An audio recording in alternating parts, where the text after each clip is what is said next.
When you and I think of my future, we talk about the work I'll do, the friends I'll have, the man I'll marry. We talk about family holidays, graduating university, and Christmases, birthdays, funerals and weddings.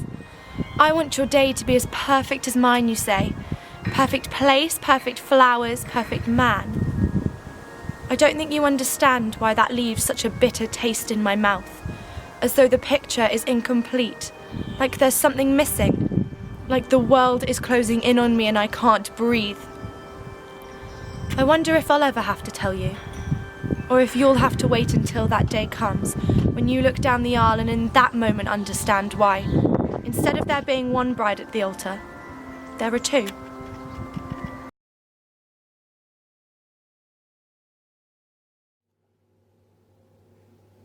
When I first heard about the two of you, I felt upset, angry and betrayed. But most of all, and the feeling I wasn't expecting, was embarrassment. I was embarrassed that I was foolish enough to think that you'd never do that to me, and to trust you with things so personal to me. I felt exposed and vulnerable. You made me feel like the smallest person, and there were days where I couldn't breathe because I was so consumed by the hurt and betrayal. I couldn't get my head around what had happened, and for a long time I wasn't myself. You hear it in the movies, how they take a piece of you, and I never used to believe it.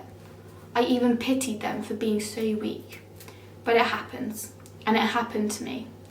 A piece of me was taken, and I didn't get it back for a long time. But I actually want to thank you. Thank you for allowing my friends to be there for me and to fix me. So maybe it is weak of me not to be able to forgive, but it's strong of me to find love for my family and friends through the pain you caused.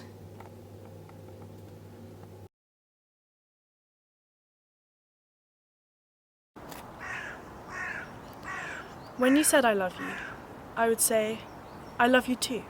I love you more. I love you too much. I love you unconditionally. But there were conditions to your love. Our love was kind and caring and funny. It was forgiving and patient, until it wasn't. Our love wasn't our love anymore. It was mine. And it was sad, and it cried, and it shrank. Then it was angry, and it shook, and it shrank, until it wasn't even mine, or yours, or ours. It was theirs. And this may be addressed to you, but it's not about you, and it's not for you. It's about me, and who I've become since you. So now, if you were to say I love you, I would say, thanks.